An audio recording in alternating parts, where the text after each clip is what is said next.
Nobody signed up? Nobody signed up? Nobody? All right. Next item is approval of the minutes from the previous meeting. So moved. Second? All in favor? Aye. Any opposed? So moved. Now, on to new business. Okay, first up, we have the follow-up audit of the Davidson County Ag Extension, and that will be presented by Seth Hatfield, the principal auditor. All right, so on, back in October, we issued our follow-up report of the Davidson County Ag Extension.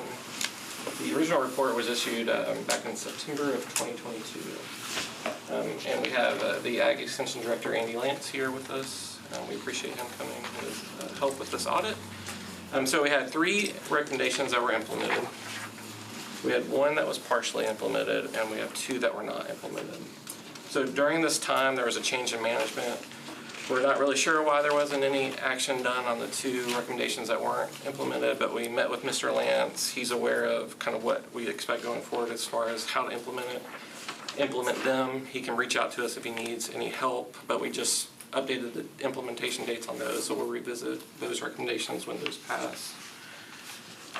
And that's basically, if you any questions about specific recommendations, but that's basically where we are. Yeah.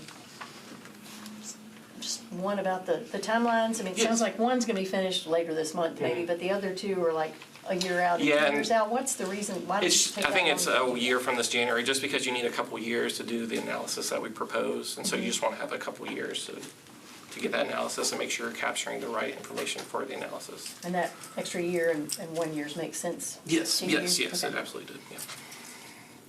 Okay. Chair.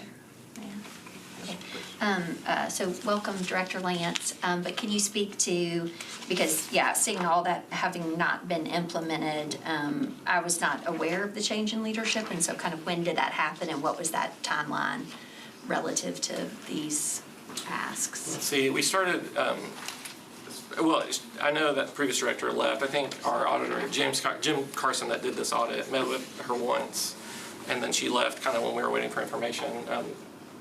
You might have some better idea of when all those dates happened. Yeah, it was July 15th that she left, and I Okay. took over. Okay, well, welcome. Thank you.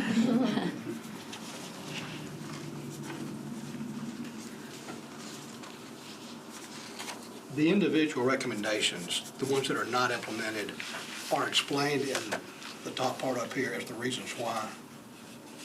I think the reason, we really didn't, we didn't really have any information about why they were not implemented. Okay, so there are 3 that you've indicated are not implemented. And are we saying those are all no longer applicable? No, no action was done on them. Okay. And so we made sure the current director knows what needs to be done. Still, And so we updated those implementation dates. So we'll just check them. Once those lapse, we'll check them. Yeah. Thank you. But they're still applicable. Do we want to ask the director, since he's here, why they haven't been implemented and what the status of it is? I think that might help. Sure. So for several of these, we're a weird department in that we're both UT and TSU and Metro. So we use UT's system called Super for our database management. And some of the things are not directly measurable through that. So my assumption is that the previous director just never really found a way to make that compatible with these recommendations. So like on A1, I'm just instructing the staff to spell out whether their goals were met within their impact statements. But that's not something that the universities expect. So that's something that would need to be kind of extra reporting on their part that just hadn't been done in the past.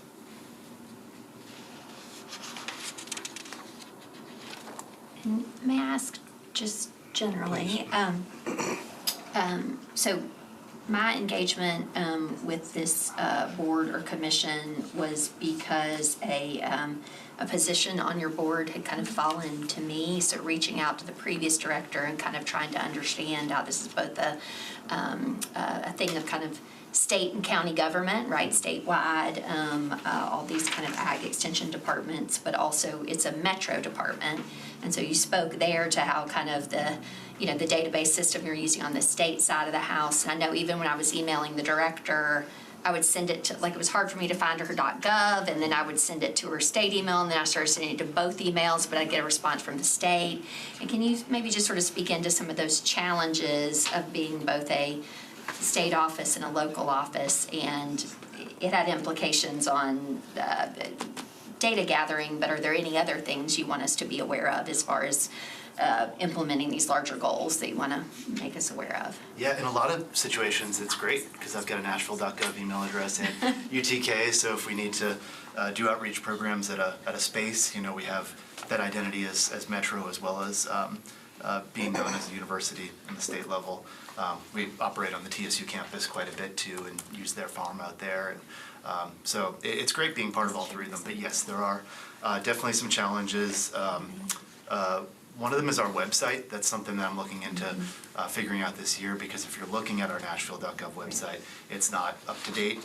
It's been a challenge for us to keep up with that. Our UTK one is one that's replicated across all 95 counties that we have the easy ability to kind of make it specific for our county. So that's one challenge. I know if people are trying to look us up and trying to figure out specifically within Metro how to contact us, that can often be a challenge, and there's updated forms on there, that kind of stuff.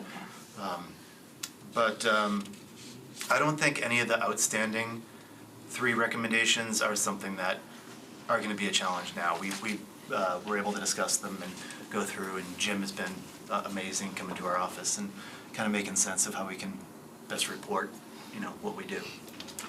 Great, thank you. Thank you. Okay. Our next audit is the audit of Nashville Fire Department Fleet Maintenance and Operations.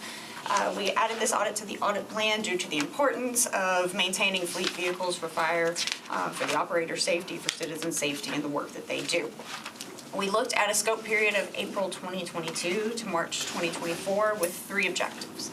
Our first objective was whether there was effective training and for qualified operators that are operating these vehicles and apparatus. And we found that that is true. We had great response, positive response to surveys that we did with operators, as well as looking at training records to make sure that they were done. The second one was whether maintenance was being done effectively and timely. The answer to this one was no, and I'll get into the recommendations and observations around that. And the third one was whether the organizational structure lends itself to accountability and effectiveness. And that was generally no. So overall, we had 6 observations, 3 high risk, 3 medium risk, and we had 10 recommendations related to those observations. 8 of those recommendations were accepted and 2 of them were rejected. So I'll go through each observation. The first observation that we had was data reliability. Much of the maintenance is kicked off based on manually input information, and that's mileage. So when the operator goes and gets gas or other checkpoints, they're implementing or inputting the mileage of the vehicle. What we saw was big fluctuations in those, up and down, guesses, estimates, and so they weren't necessarily accurate. There is a control in place that will notify fleet whenever that happens for them to go out and then contact the department, have them verify the mileage. But in that time period between, it means that if maintenance wasn't kicked off or the inaccuracies continue. It also makes it difficult for us to determine if maintenance was performed at the correct timing, because the mileage is what would go by, because mileage is going to be hit before the time period for maintenance. We also had issues where we had one instance where a vehicle, the mileage went up and down so much, and then it was surplus, and we still don't know the correct mileage on that vehicle. Another area was we tried to use the status of the vehicles to determine if it was out of service, was a reserve put in place. We found that status in the system was not always accurate. Sometimes they were listed as out of service when they were being used, or vice versa. So our recommendations, we had 3 recommendations for this. The first is defining a reliable source that you can use, and utilizing that. Not sure which, but that would be up to fleet, knowing all the different intricacies within the system. And then also requiring, because another issue, contractors or vendors that were doing maintenance were supposed to be reporting how many miles they had when they received a vehicle and then when they left. A lot of times it was 0, and they weren't putting in the accurate information. So those vendors should be required to put in that accurate information. And the last one is that there should be processes in place to monitor that mileage, making sure and verifying it regularly to make sure that it's accurate. If that is what maintenance is going to be based off of, that's what you need to be checking regularly. And all 3 of those recommendations were accepted by General Services. Our second observation related to maintenance responsibility. So General Services at the time was outsourcing all of the maintenance almost for most of these vehicles and apparatus. They had contracts in place with vendors, and what we found was when we surveyed the operators of these vehicles that a lot of them had complaints or concerns about the maintenance, and taking them to these vendors, Metro wasn't given priority in repairing them, so it discouraged people from taking their vehicles in because it was going to take longer for them to get them back. And so with this, we asked around to other cities and said, what are y'all doing with maintenance? And we found that the majority of other cities are actually doing the maintenance in-house that they can. Large repairs and things like that are still going to vendors, but they are doing more maintenance in-house than we were currently doing. This recommendation was for, it's not an overnight thing. Moving in-house maintenance would not be something that could just happen overnight, but we would recommend that fleet looks into bringing that in-house and doing cost benefit to determine if it would be better off done in-house. I will note that fleet has already actually started doing this. As their contracts with vendors have come up, they are not renewing them, and instead they are starting to do more maintenance in-house and hopefully build that up. So that one was also accepted. Our third observation was reserve vehicle quality. Another area of concern that we found with our survey of operators was the quality of the vehicles that they were driving when they were getting reserves, or concerns about not having a reserve. Even management noted that there's concerns about the age of the vehicles. Metro Nashville, because of its size, our vehicles are driven more, there's more miles on it, so it's not even just age, it's mileage combined with that. And that makes many of the operators unsure about the safety and the reliability of those vehicles. So we did an age analysis. Many of them, most of the reserves are over 10 years old, if not over 15 years old. And that encompassed with the concerns of the drivers.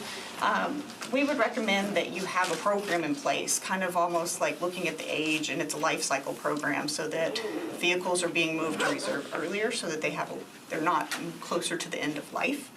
And it's more of an even purchase and move to vehicles instead of large purchases of a number of vehicles at one time, and then it puts us in a place where those vehicles are going to get older at the same time. That one was also accepted by fire. Our next observation was around missing documentation. This happened in 2 areas. The first is every time someone starts a shift, the operator does a inspection of the vehicle that they will be operating.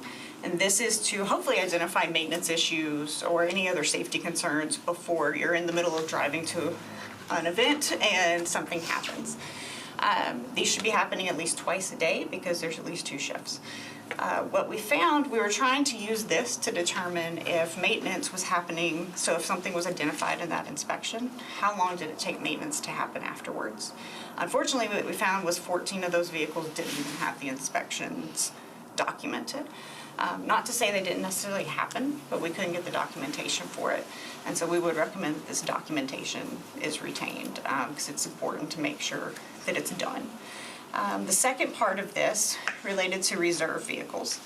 So when reserve vehicles are loaned out, there's a log of what reserve vehicles they have, where they are, if they've been sent out, if they're available, if somebody needs a reserve. And that's maintained during the week. And so, but those reserve vehicles are shifting around every day because fire is a 7-day-a-week operation. However, when we requested days to review to see about the status of the reserve vehicles, we found that any holidays and weekends did not have any reports. So we made the recommendation that you document this so that it's available in the event that somebody needs a reserve on the weekend or a holiday, so that everybody knows where it is. Since there is movement and there is things happening with those reserve vehicles on the weekend. This recommendation was rejected by fire department. The management has stated that the job of updating the log is a person who's 40 hours a week, and it would be requiring overtime or holiday pay for somebody to maintain it on those dates, and they don't have the budget for that. So that was that recommendation. Our next observation was for maintenance and budget accountability. During our interviews with individuals, we had a few concerns that arose around accountability for maintenance budgets and the amount of money that's spent on maintenance. Maintenance that's deferred means that it usually ends up costing more in the long run. And the way it's currently set up is the fleet operations, they own all of our vehicles, so they own the maintenance budget as well. It's one bucket for all the department's maintenance, for all the different fleet vehicle maintenance. But what that does is it takes away accountability, any type of financial accountability from the department itself. They do create monthly report cards for the departments so they can see how much is spent. But the departments themselves aren't feeling the effects of that. So we also, this is another area where I asked peer cities what they were doing with similar setups. And they stated that what they do is they do put the budget for that maintenance with the department. So at least the department can see it. If they need more funding, then they're the ones who have to explain why. If they defer maintenance or delay maintenance and it costs more for repairs, then they're the ones who feel the effects of it. So we had two recommendations. The first one was understanding that moving budgets is not the easiest thing, but just to, at least first to establish accountability standards and policies to hold departments accountable for the maintenance costs, especially if they are increased due to deferred maintenance. That one was accepted by General Services. The second one was to consider moving those budgets out to the departments as an additional accountability measure. That one was rejected. The General Services Management feels that this is more of a funding issue than a budget issue, and so they rejected that recommendation. Our last observation is utilization of technology. As we mentioned at the beginning, there was not reliable data for the mileage and other information related to the vehicles. And when we spoke with General Service Management, as well as spoke to peer cities, we found out that other peer cities are using real-time data systems that are connected to the computer systems within the vehicles to read mileage, fluid levels, if there's check engine lights and other information. It makes maintenance more efficient. It makes data more reliable. And so we have that, as well as there was an instance where some of the mileage on vehicles was being incorrectly shown on odometers, and the only way to get that correct information was to connect to the computer. This would help take care of that. So we did make the recommendation that they explore good in getting that. It's going to be a big budget ask, and so it would be dependent on budget. But General Services fully supported this one since they would like to do that because they realize all the great effects of having that system for their offices. So those are the recommendations and observations.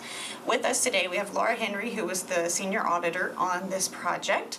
We have Deputy Director Tomlinson from the fire department, and then we have representatives from General Services, including Stacy Wall from Fleet Management.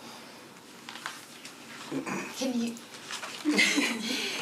you explain, go back to the first recommendation that was rejected and what, can you just explain that one more time so I'm clear Okay, so about the reserve vehicles? yes. So the reserve vehicles, the recommendation is, my understanding is it's just an Excel spreadsheet that logs who has what vehicles at what time and whether or not they're in service for the reserves.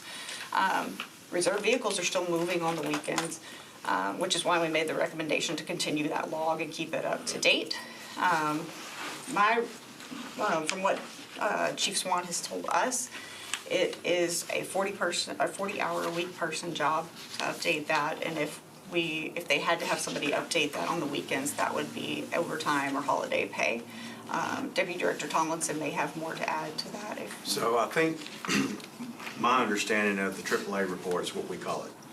So what we do is we update it daily during the week. of units that have been out of service and returned to service that are used for reserve for apparatus. So on the weekend, we don't have logistics personnel or people that are working at our fleet office. So what happens is they're on call. So what they do is they'll get a call for a tire or something like that, and they'll work with Office of Fleet Management to work that out. What happens is whoever's on duty that day will say, engine 24, I'll just pick an engine 24 is out of service, or medic 24 is out of service. Go pick up unit XXX at this location and just use it, and then they update it on Monday. Okay. Would that not be mitigated if we were to do the real-time fleet management system that I would think track that and the monitor? real-time fleet management system That- solves a lot of these issues. Okay, okay. So, I'm the one that requested this because I knew this was gonna come back bad. And we've had fleet issues in the city from day one when I was elected in 2019. The first thing that we did, that I was part of actually, was codes completely rents their fleet now because the maintenance issues were just untenable. The cars would go away, they wouldn't come back forever, nobody would have a car, you have to wait forever. And you've got people that are showing up to work ready to go out and make those inspections or whatever it is they're doing. And it was really holding up the process. And so they just said, we're done with this and we're gonna spend the money to rent from Enterprise Rent-A-Car, literally. We had another issue, I pulled several people in about our heavy fleet issue when we had the inability to pick up people's trash. And that was all due to poor fleet management. It's not only lack of investment into the fleet, it's also lack of maintenance in those processes. And we have outsourced, in my opinion, especially to a vendor, and I'm not gonna name the vendor, but probably people know, where we do not have any type of priority there. So you will have fire vehicles there, public safety just in general, because police is in this too, where they go in for an oil change and they'll be there for days for an oil change. It is absolutely asinine that this is what we're dealing with, to be honest with you. It's really frustrating. And it's one thing to have a codes vehicle that's sitting there and we got an inspector that needs to go and see if somebody's mowed their grass or not. It's a whole nother thing when we've got people that are responding to heart attacks and house fires and shots fired and whatever it is. At this point, this is a public safety crisis that has to be dealt with 100%. And I agree with all these recommendations, to be honest with you, and I hope that we can get there. It's gonna take investment, and I think the mayor's office knows that. John Cooper's office understood that, and they worked really hard at some of these investments. But I think the whole process has to change. Again, my biggest problem with this is the response from fleet management, saying that this could lead to further decentralization of OFM management of fleet maintenance. I think that's exactly what needs to happen, is the decentralization of fleet management. I think that the fire department should handle the maintenance and of all of their fleet. I think the police department should do that, at least with these public safeties, because it's a whole different world when you're talking about vehicles that are used to save people's lives. And we have proven that what's happening now is not working, and I don't want to be in a situation where we know that we did not respond to an emergency properly because we have not been maintaining our fleet in the proper way and refusing to make changes that, yes, it costs and takes investment. I don't care, is it a big deal to move the budget? Give me a break. Seriously? That is ridiculous. And so, you know, I talk to the police department a lot. I talk to the folks at fire. I just think this is something that needs to happen, and it needs to happen quickly because we are growing. We're about to have the East Bank, which is going to be, you know, a whole new world over there. We don't have enough for what we've got now.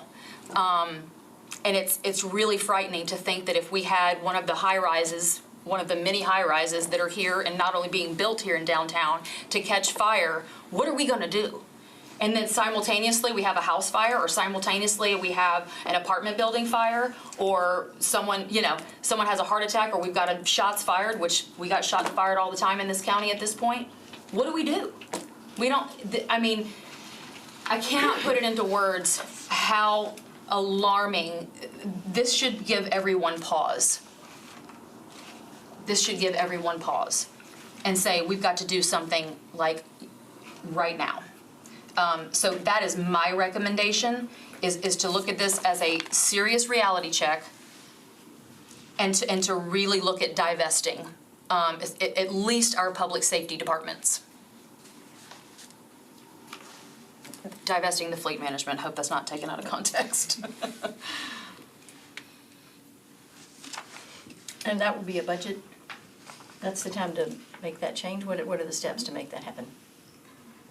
I mean, that would be, I'm assuming the finance director might be able to help on this one as far as like moving budgets around. That would be a request during the budget process, and that would be something that would have to happen during that point. I'm not completely sure if fleet holding the budget is anything that's legislated. That there may be changes that have to relate to that as well.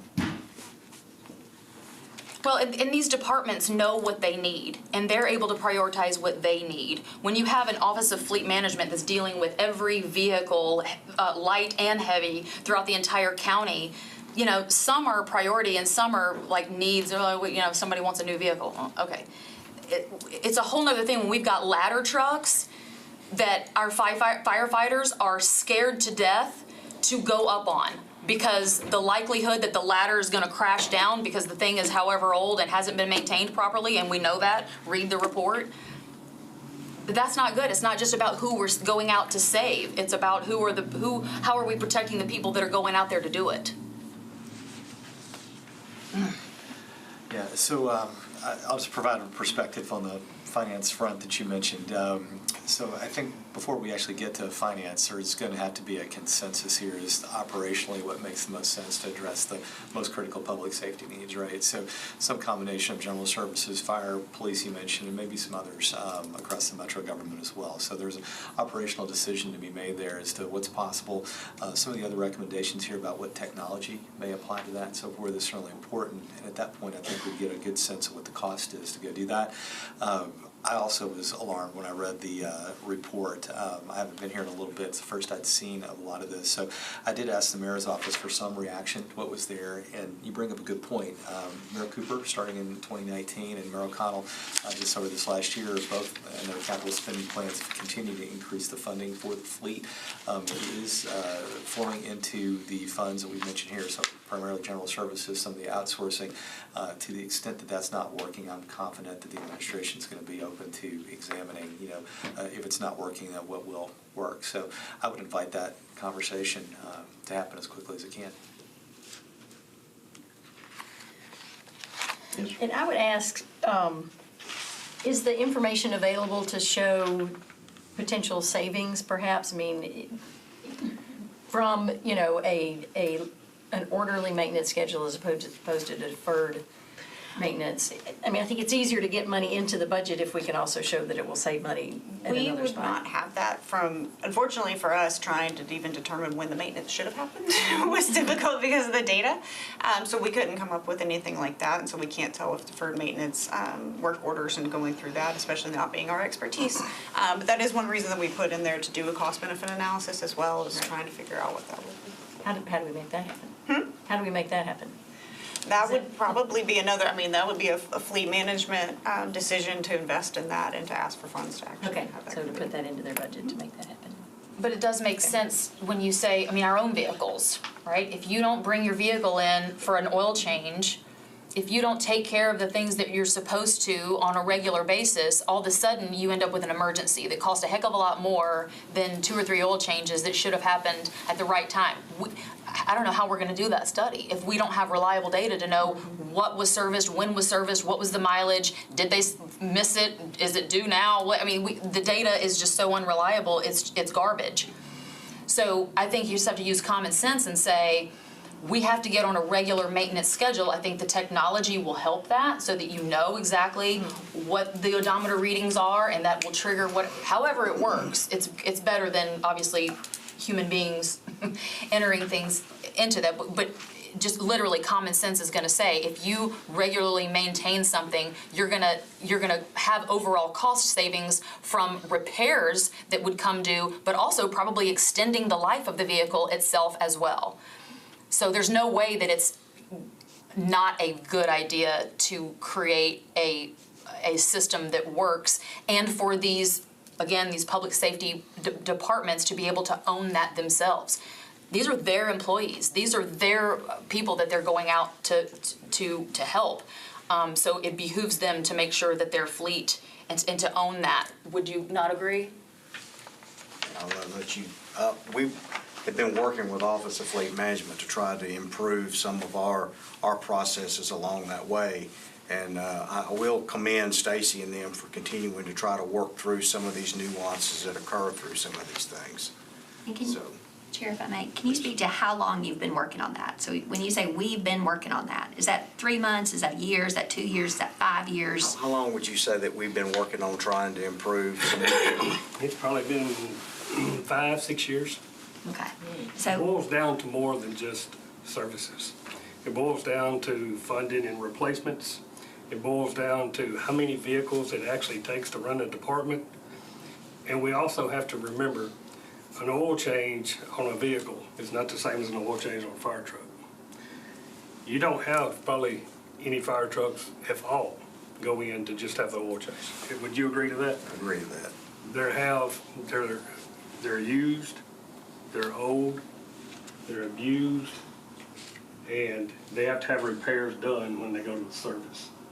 So you can change the oil in them real quick. That's the easiest thing to do in a fleet, change the oil. Change the oil filter, 1 hour, but that's not gonna solve your problem. I think you're missing the point. It's not just about the oil change. The oil change is an example of regular maintenance that needs to happen. We have a broken system. That's the problem. I was referring back to what you was talking about. You mentioned oil changes. Right. I have a son on the fire department, so Right. I don't know that I would put them out there on faulty ladders. But, I mean, that's a, wherever that come from, that's part of your internal audit. may I ask, just from a timing perspective, so you've been working on this for about 5 or 6 years, as far as Director Riley alluded to, as vendor contracts have come up on the basic maintenance, you're kind of bringing that back in, and that would be in that sort of oil change zone, as far as kind of low-hanging fruit stuff. I know throughout my service, this has kind of been a fraught space, to say the least, but I'm hopeful I can understand, at what point did Metro say we would gain efficiency and effectiveness by consolidating this into fleet management? Like, when did the fire department used to maintain all their own fire trucks? Like, what were we talking about historically? I was here during that time. That started in 2001 and went in effect in 2003. It was a consolidated fleet. Police department has always been in general services. It was referred to as the motor pool before consolidation. The consolidation come in, like I said, 2003, and they created the Office of Fleet Management, which stayed under general services. I remember I was actually a technician back then. Okay, and so kind of motor pool and all that, I mean, I guess it's sedans, or was historically, and then motorcycles, right? So, what, for the motor pool? Well, I'm just saying for M&PD and the motor pool, like the consolidation, obviously, y'all have highly specialized vehicles. I mean, a police sedan, you put some blue lights on the top and maybe do some stuff internally, but it's just a car, And right? when you mentioned that, I will mention this. There are specified technicians that have to work on emergency equipment. Right. So you would have to be able to hire and retain them, and some other aspects that come into play with that as well. But I'll let Stacy allude to. That's why a lot of this is outsourced, is just for that reason. Staffing can be a hurdle, but to answer your first question, yes. I think Parks and Recreation, Fire Department, Public Works, which is NDOT now, Water, several of them the garages was shut down, consolidated into fleet and fleet management in 2003. we have not been fully funded since 2003. The first year of the study was not funded. No, not to point any fingers, it just wasn't. We was not able to catch up. We have made a lot of progress in the last 6-7 years in funding.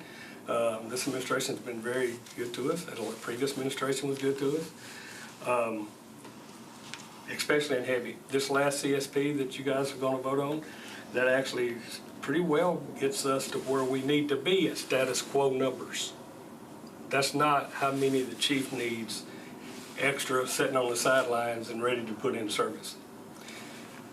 We talked about reserve units.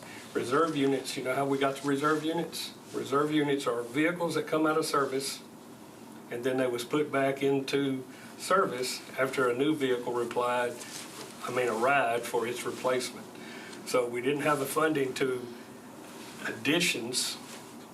We just added old vehicles. And that's a broke system. I don't care who's running it. It's a broke system.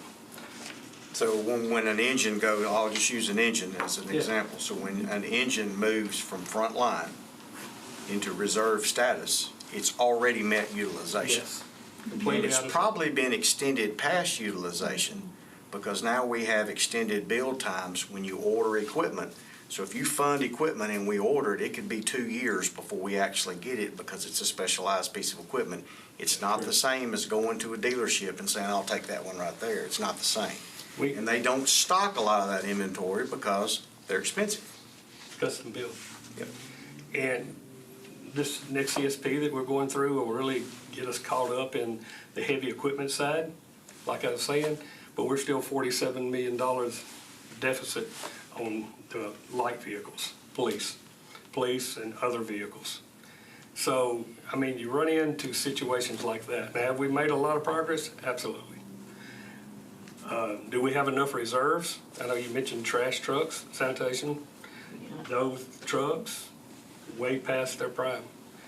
And didn't have, We're renting most of them now. well, they're getting out of that now. Yeah, But Tracy's changing with that that. being said, those trucks there wasn't backup trucks sitting there available. I'm happy to speak with anybody, anytime, and go over this, open the books and look at it.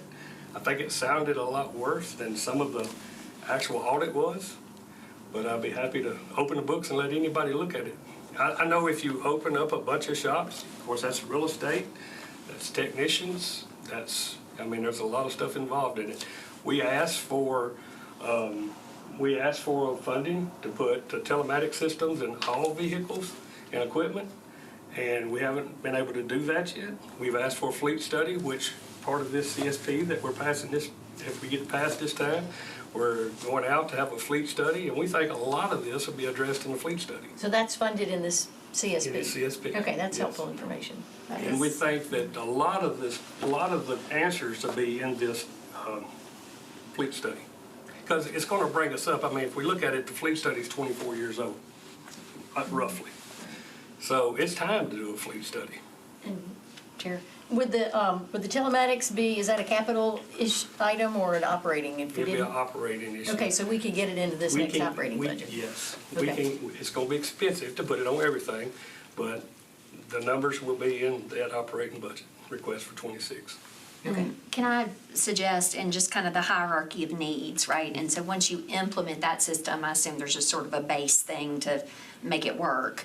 But can you sort of parse it out such that, okay, we're going to put telematics in all our heavy fleet, fire, whatever, and kind of see how that goes, and that costs this much relative to the kind of the base utilization of that versus, we're going to do it in the whole entire fleet. Because often what happens is, we can't make that number happen, right? But if you kind of parse it out, I think sometimes we can get there. Do you have an assessment of how that's? We just have to break it by department, and of course, we'll have those numbers when we get to the operating discussions, budget discussions. I agree with you. We have a small amount already. We vetted them to try them out and see what happened. They will integrate with our fleet system. They'll tell us real-time data. They'll send notifications. There's a lot of stuff that would be solved there. And then a fleet study come in behind it. I think solves our problems. We can all agree to disagree, but I think that's what's needed and has been needed for a while. Chief, you may jump in on this, but we send out notices all the time when stuff needs to be serviced. It's the chief's decision of when they want to pull something off the line and say, hey, put this in service, I got a reserve to put in that place. It's not fleet that picks the vehicle up and carries it and have it serviced. I think if we get fully away from vendors, it'll hurt us. I think that's just an extension. I think we do need to bring more in-house. We went completely outside, 2018? We have brought all of the police department back.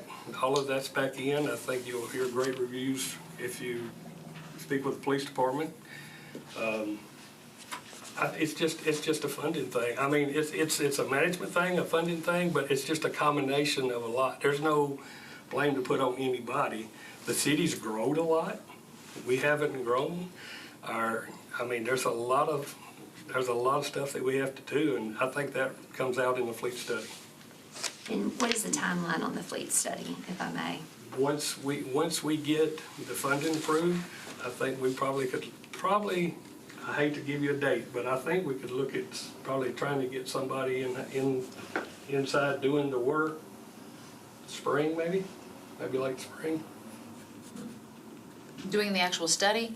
Doing the actual study. It depends on how long it goes through procurement or all of that stuff, but hopefully we could get somebody in by spring. I didn't mean to take up all of your time. No, I just wanted to appreciate give you it. a little clearer definition. I think, for the highest kind of concern area particular to fire and the conversations that you have already had, is there anything, prior to a fleet study, again, can you sort of parse that out, because that's very specific and distinct, it's a certain kind of maintenance, they're very specialized vehicles. I worry or wonder a little bit about just having that have to travel. I'm not saying completely carve it out and don't have it be a part of the study, but given the work over the last 5 or 6 years and the conversations you're already having, would there be any recommendation that you would have for that at this juncture? Obviously it's reflected somewhat in the CSP that's before us now, but in the next operational budget cycle, do y'all have any, what would you say now is needed, right? Instead of we'll wait for the fleet study. The fleet study might corroborate that, but is there anything So that I want to correct Yeah. something Yeah. with Ms. Riley. I think when we answered you on the AAA report, I think we update the AAA report. The confusion is we can't get mileage because there's nobody at work that can record it on the weekends. So I want to make sure that that's clarified, because I don't want you to misunderstand that there's no edits done on the AAA report at all, because when they use them, they will go in and update that spreadsheet. But in the meantime, there's no way to record mileage of those vehicles because they're sitting somewhere and there's nobody at work to be able to record that. So I want to make sure that I clarified that. I don't want anybody to misunderstand that. And one other thing, if I could add to that, the telematics will actually help with that, and we don't need to get caught up so much on mileage as we do on hours. This stuff idles. There's no telling how long, which needs to be included in the replacement plan as well as in the maintenance plan. So if you're asking what we can do in the meantime, I think funding the CSP is one of the greatest things that you can do, because what that does is that allows us to continue to buy new fire equipment, and then we don't have it, and I'm going to use this adage, but please don't misunderstand, we don't run it into the ground before we put it in reserve status. There's still some utility on it on the back end to make it. There's still utility. Personnel understand that apparatus has not been out there in the field for 12 or 14 years. They have more faith in it, as Councilmember Johnston talked about a little bit earlier. But as a part of that, I think if we continue to fund the CSP over the next year or two, and we can work to improve our reserve equipment to have less age and wear and tear on it, I think that will solve some of these issues. And do you think when you scope the fleet study, I mean, you're gonna lean into all these concerns and what Ms. Johnson's elevated, if you bring it back in-house, if you don't, you know, all, that will all be addressed through Well, I'm going the to study. commend the council and commend the past two mayor administrations because we've replaced 10 of our 13 aerial trucks. We've got 2 that are going to Decatur. There are 2 new towers that will be coming in as Tower 17 and Tower 2. We've got 8 straight trucks that we've gotten in over the last 2 years, and we've got 2 more on order. So other than the 2 tiller trucks that we have, all of that fleet's going to be flipped. All your aerial trucks will be flipped into new apparatus, which is monumental in terms of bringing equipment in that's not aged and have a lot of hours and mileage on them. Yeah, so I want to make sure I got a chance throughout the course of this to listen to what everybody had to say before offering a few solutions here, but it's pretty clear that there's 2 distinct pieces here, right? There's a capital spending component we talked a lot about, and there's an operating component. And coming from the mayor's office and in front of the council now is the capital spending plan. So we've got a very natural time to be talking about this over the next few weeks. And to the extent you want to talk about this on the council floor, we can do that. Coming right behind it will be the operating budget, which will be another opportune time to talk about what we do operationally. And then between here and there, procurement reports to finance, and I can have somebody work with you to try and fast track a procurement of a fleet study if that's something we decide to do. I think the coordination of most of this does go back to Kristen Wilson and her team in the mayor's office. I think you guys are indicating she does a really fine job with the operational components of this. So when we're complete here, I'll phone her and see if this week we can get started on making sure that they're prepared to talk about this for the capital spending plan, operations, as well as procurement. Thank you.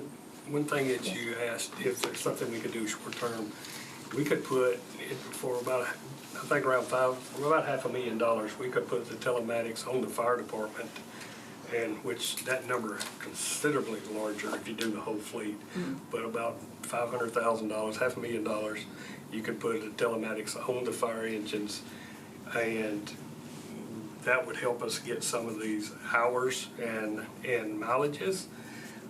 But I don't know that it'd help you, Chief, when we actually say, hey, you need to bring this in right now. It's not going to be able to pull it off the road without the fire department's discretion. So We try to that get is something to as soon help, as we though. can. Do you all track hours, sorry. Go ahead, sir. Do you all track hours now? You mentioned the difference between hours and mileage. I didn't hear you Yes, sir. say that there's a, It's a part of our daily checklist that we have for apparatus. It's mileage and hours. Yes, sir. but it's probably not as accurate as a telematics system if you put that. I would say that you've got the So- human aspect that comes into play with Yeah, that too. sure. You misread it, you're in a So- hurry, you catch a run, you go back in, you write it in there and you remember or Right. something of that nature. So even though you're not taking the vehicle off the road, providing that level of more accurate information seems like pretty important to me. And we do provide that in a PM reports. And of course, we do the report cards that shows the availability. They send this chart out to the departments monthly. But hours, we don't track, it's not as clean as it would be if it come from a telematic system. How many mechanics do we have on staff now? We got a total of, off the top of my head, don't hold me to it because I can get you the right number, but we have, I think somewhere around 40, is that right? 40? How many was it when we had the discussion with the trash trucks? Because I went out to heavy fleet. Probably, they're not all in that shop, they're in 2 different locations. It's probably increased 20, 25. So you've doubled? How many Yeah. was it roughly, and I'm not gonna hold you to it, but like in 2003, when you said this was sort of when we sort of fell off started going the wrong direction? We had quite a bit more, and we had less contracts. I don't know that number, I wasn't prepared to speak to. Ballpark it. To that. 150? No, the whole total fleet was about 108 FTEs total, even then. Even after that was bringing in the technicians from all the other locations as well. We we need a bigger location, and we need more FTEs and more experienced, qualified FTEs, which is hard to pull from some of these dealerships, as far as pay grades. So, I mean, there's a lot to this. And we What's our kind of retention? Huh? What's our retention rate, right? Like, people get trained up and then we lose them to a dealership or otherwise. Can you speak to retention? So you spoke to number. We lost a lot to NES. We've lost several to NES. That's usually where they go from the heavy shop. Actually, retention's been fairly good. Probably better than it has been in a while, to be honest with you. And how many folks that you're losing to heavy, I assume, because NES also has buckets and hydraulics and all that kind of stuff. How many? Pay things, the pay scale's a little different. There's several things. Okay. How many mechanics work specifically with Fire's fleet? In-house now? Yes, sir. 0 on the actual heavy equipment. Okay. The light equipment's probably got 10, but they work on police stuff as well.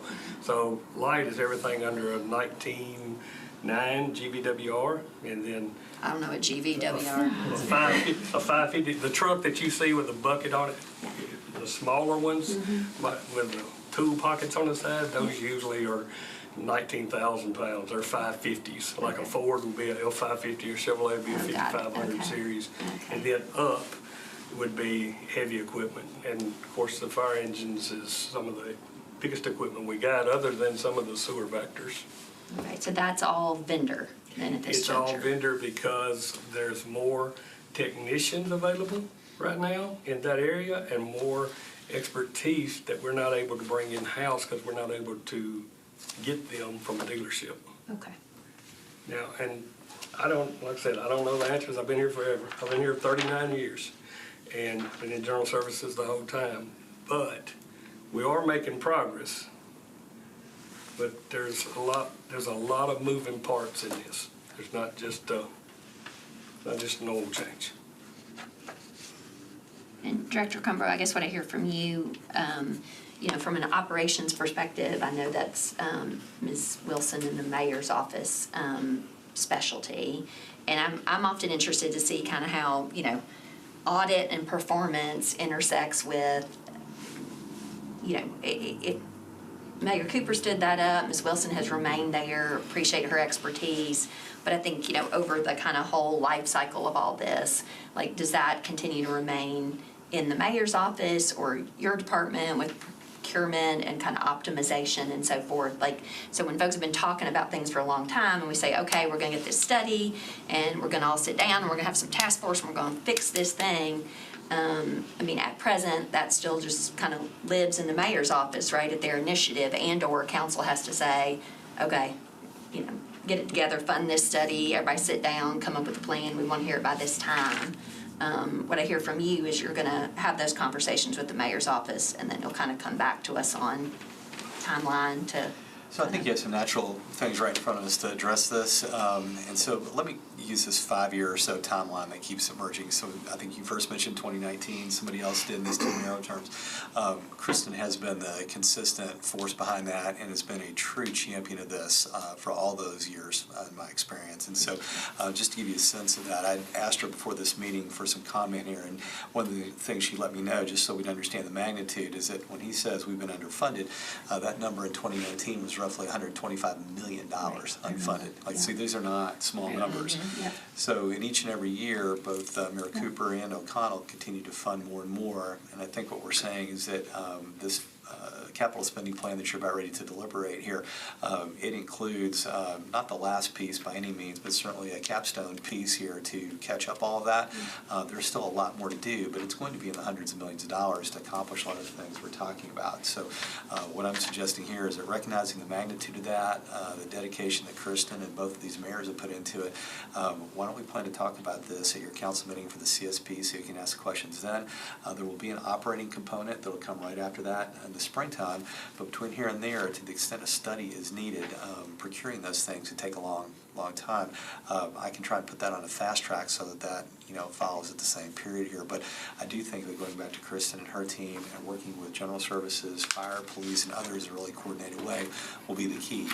Because if we're going to centralize more or decentralize, whichever we're going to go, that's going to be a coordinated, very operational decision where we measure twice and count once. Yeah, absolutely. What are the deliverables of a study, of a fleet study? As in what we're expecting from it. Yeah. Actually compare us to major cities, look at our needs, recommendations for EVs, recommendations for replacement plans, recommendations for what our size needs and what the percentage would be inside or outsourced. Just from top to bottom. I mean, we want them to look at every piece of it. Okay. I just feel like we study things a lot. But this one's Well, been. we need a study, and then we always need a study, and I don't know that we ever get anywhere. I Except feel for we've your- got lots of studies, and we spent lots of money I on feel the your studies. frustration, but this study, what we're doing now is 20 years old. We're probably one of a very few fully consolidated fleet, a large city this size, that's probably true. Most are on cost plus, and they're bill the departments monthly. We don't do that. I mean, we kind of put our operating budgets up front from previous expenditures, so it's a little different. If the Ours fleet's- is a little different. I'm sorry to interrupt you. If the fleet study is really comparing what other, cities of our size type thing are doing, is that not something that we could do in-house? Like, I feel like I could make those phone calls and go, hey, what are your, instead of, outsourcing and God knows it'll be, it's gonna be $1 million or whatever somebody's gonna charge us. No offense to the people that charge us.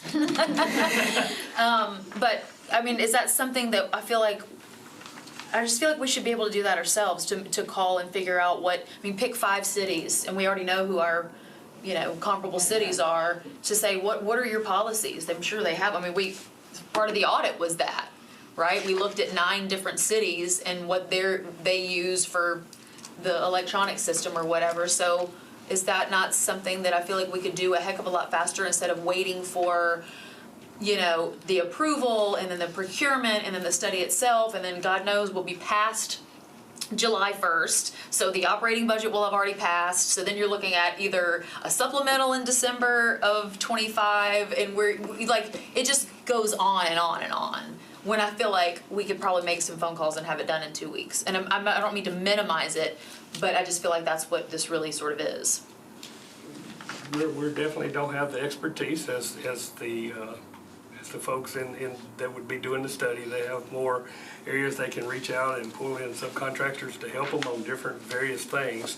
But to come up with a quick solution or a quick recommendation of what a city of our size would actually be looking at with, just say fire, since we're talking about fire now, can we look at what, Charlotte's doing? Can we look at what, several different cities are doing? Yes, we can do that, but that means it's gonna take more than just fleet. It's gonna take all of us as a group to sit down and agree upon that and see if that's what we wanna do. We can gather that information, yes, absolutely. That's my vote. But maybe not a full fleet study. Sure, 'Cause, right. There's a lot of things. We wanna be looked at from top to bottom. And I understand that, but understand that when we're talking about the fire department, that is a public safety, like our house is on fire. Right. Pun intended, right now. And I don't wanna wait a year and a half for this study to happen and then figure out, oh, well, now the study says we have to do this. Well, now here's this big fiscal note. Well, how are we gonna come up with this money? Then you're in the next budget season and you're looking at 2028 probably before anything happens. And I feel like we need to handle this now. So if we can if we can make these phone calls, pick however many cities, if audit can do it in 4 months or something and look at, granted, it's not gonna be as in-depth, but we could come up with what these other cities are doing in a broad way and go, this is what we need to be doing in these major categories, and be able to possibly look at this with this operating budget and maybe the next CSP that will come out, I'm assuming, in 6 months, 9 months. So the CSPs have been running an annual schedule right Annual? now. They could go anytime, but Right. they've been running annual. I'm in agreement with that, Chief, or you, I think we can come up with some good numbers doing it that way, but there won't be a total overall fleet study. Sure. It would be comparisons to other cities our side. You agree, Chief? Keep in mind that if you do some of these comparisons, there's gonna be some outliers that you're gonna have to look at, like Charlotte may run an engine for 5 years and put 60,000 miles on it, and that's what they're using for their fleet analysis. We may put 60,000 miles on truck 26 in 2 years. So there are going, because we're running our wheels off. And, I mean, we're having to send a certain amount of equipment to make sure we have enough personnel on the scene, so there's a lot of dynamics that's involved. Sure, and I think that's why you look at those multiple cities and you know, sort of balance that out. I know we need to wrap it up, but I mean, this is really important. I would say if we're gonna do that and have fleet and fire work together on that, fleet and police need to do the same thing. Absolutely. We don't So have a problem that's, at all. that would be my recommendation, and then we can start talking about, do we really need a study, and maybe the study's next year or something, I don't know, but we gotta do something right now with this. Sorry, I promise I'm done. Me too. Any other questions or comments on this audit report? I mean, I would just build on what Councilmember Johnson has said, is I would love to see the quick and dirty version done. I'm not sure I want to wait another year for the real study. If we could afford to do both, can we just get them both going and use the short version to get us moving for this year's budget? We'll start on it in the morning. Awesome. Okay. Thank you so much. I have a 7-part question.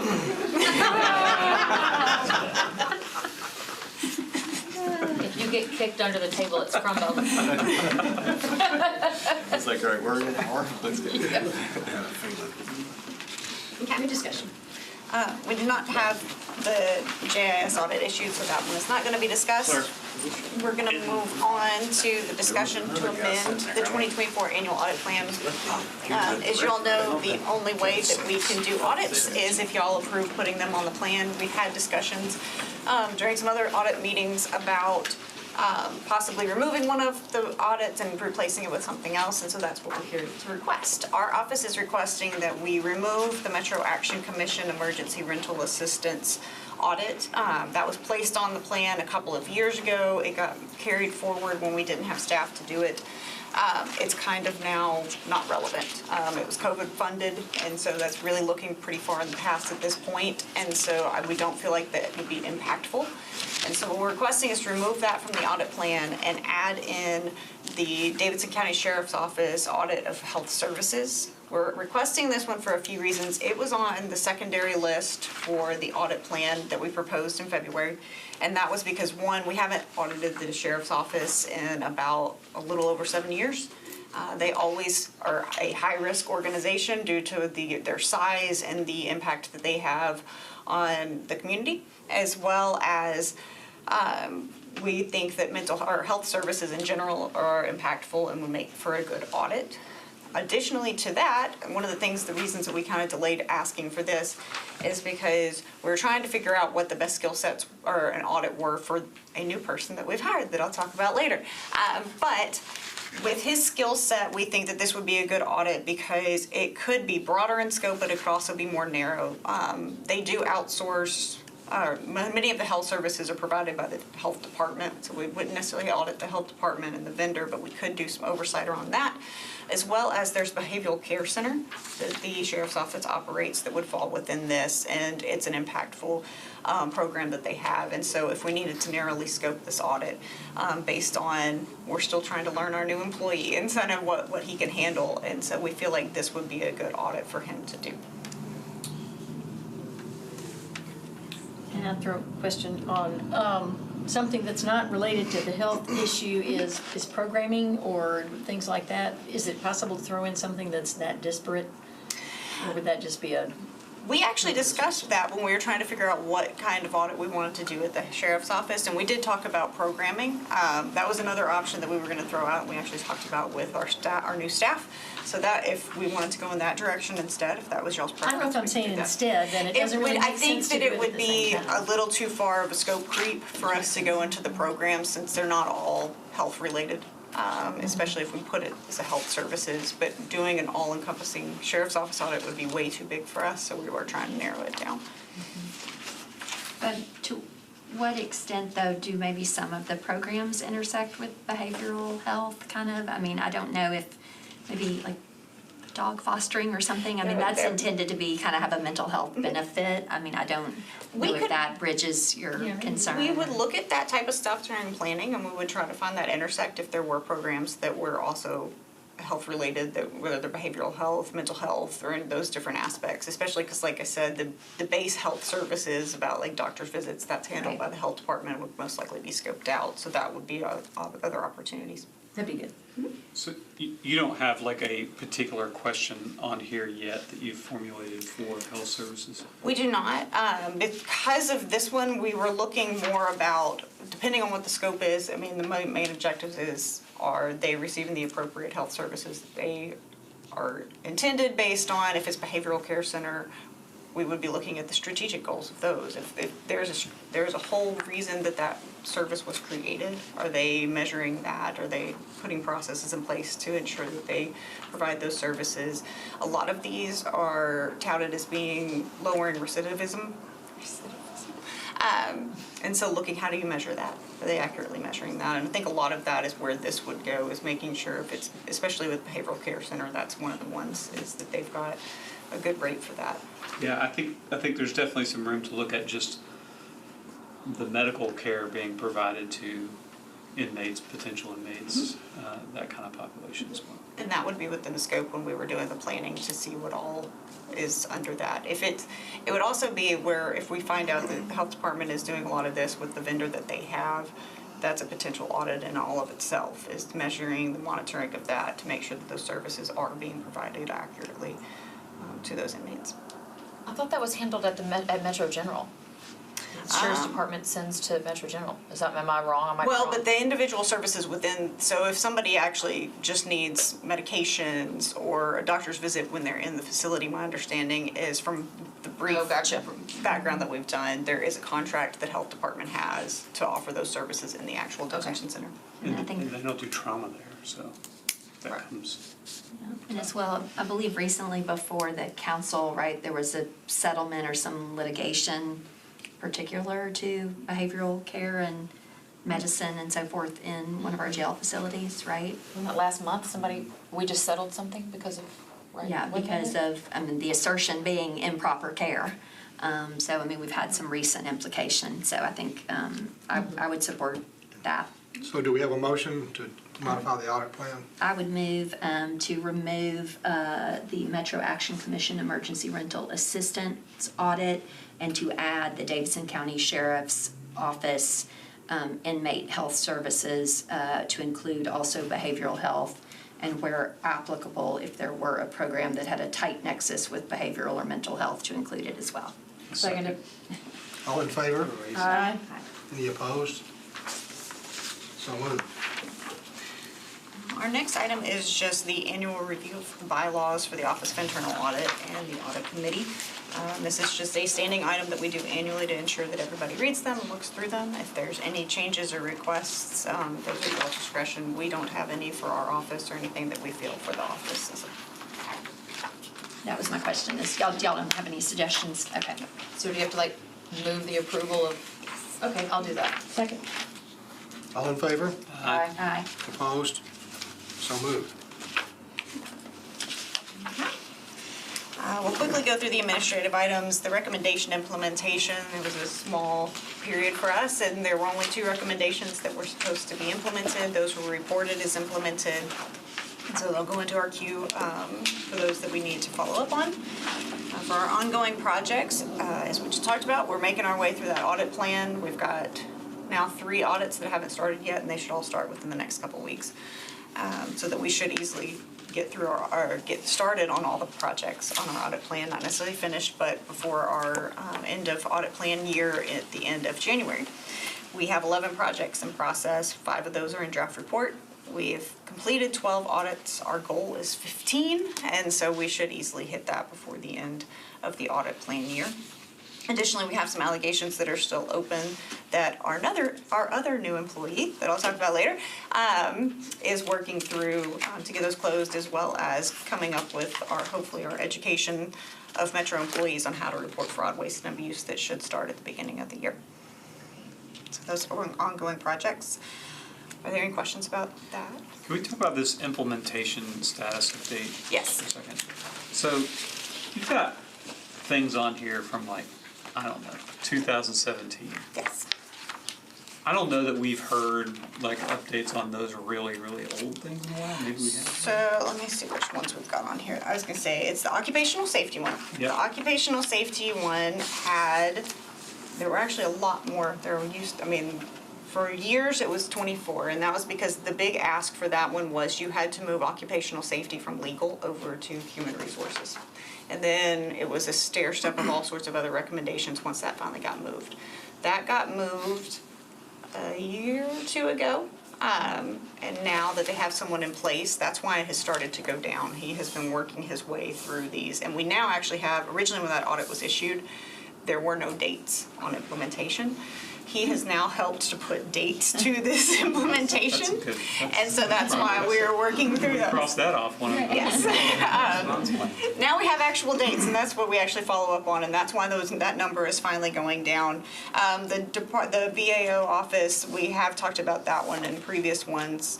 That has to do with getting certified employees, or certifications for employees, or it's accreditation actually. But what was holding it up, they were trying to get employees certified before submitting accreditation, and then COVID hit. And so that got delayed for a lot longer than expected. And now that they're working towards that, and they're getting those people certified and getting that. And we have a closer implementation date, I want to say at the end of the year. I guess, and I don't know what the cutoff would be, but just anything that's more than like 3 years old or so, if there can be some notation on open recommendations, that there is a timeline for it, if there is, when that's expected to be resolved, that might be. We can do that. Well, and this soccer stadium construction that's done. So what are there? So the soccer stadium construction ones, yes, but that related to working with the state to get legislation, because the whole reason that wages, the Metro Code has a wage statement about paying fair wages for certain construction contracts. It ties directly to a report that used to be used by the state. The state got rid of that report, and Metro legislation is so specific that means that Metro legislation is no longer applicable. There's that one, but then there's also just working with the state, because the state code, or the Do we need to change the Metro legislation? Right, that's what I'm we thinking. need to change the Metro legislation, but it's also somewhat dependent on the state, because the state TCA that it relates to is also incorrect. It's referential, Yes. so it's like if we It's- change local, it wouldn't help because the state has Yes, to go first. and so it's trying to work with the state, because we can't make recommendations to the state. It's I more. can. But trying to get with the state to basically just I think it's one word and that's inaccurate, and then that would trickle down to changing the Metro legislation, and that's what those all relate to. Can you email me that? Yes. Thank you. And if you touch base with me, please, because we've spoken to our lobbyist about that as well, so we don't want to get it at cross purposes. Thank you. Okay. Any other questions? Okay. So the next piece is our budget. We are under budget still. We expect to continue to be under budget because of staffing mostly, but we're trying to effectively utilize our budget this year. We've got 2 consulting contracts that are going on to utilize the biggest, other than salaries, the biggest piece, which is the consulting piece of that. So we expect to stay under budget slightly, and hopefully to meet the savings that were requested of us by finance. And so we're working through that. But the staffing part will actually get better for us to utilize it, because as I mentioned, going into the next section about staffing, we have hired 2 people.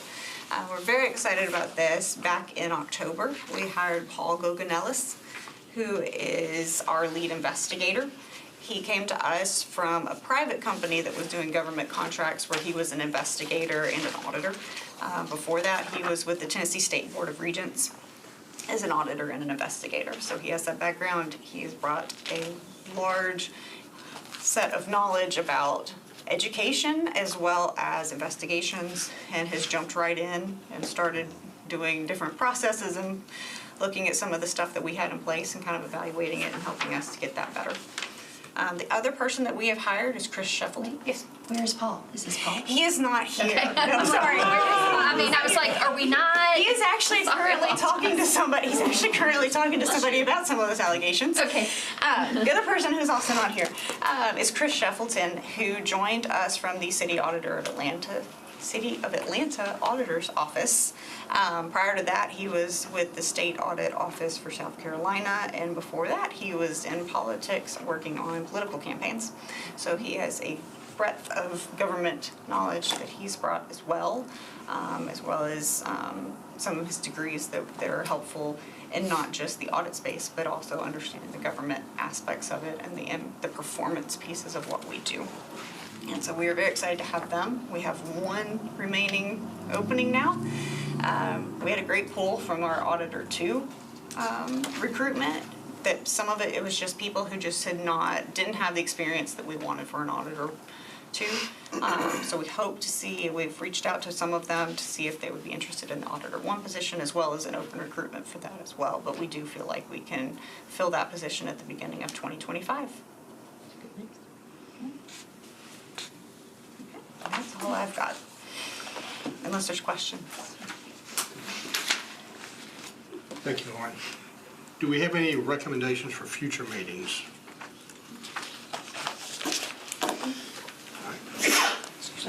Thank you. Are we supposed to meet in January?